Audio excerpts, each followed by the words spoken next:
أشعلت الفنانة السورية أصالة نصري خشبة مسرح أرينا وأحيت الفقرة الغنائية الثانية ضمن خامس حفلات مهرجان فبراير الكويت التي تنظمه شركة روتانا.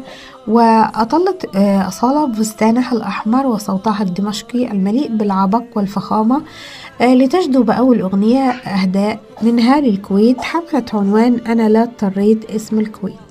وقالت مخاطبة جمهورها اشتقت لكم وإن شاء الله فبراير الكويت يكمل كل العمر بالسعادة والنجاح والفرحة ما تتزحزح قولوا أمين.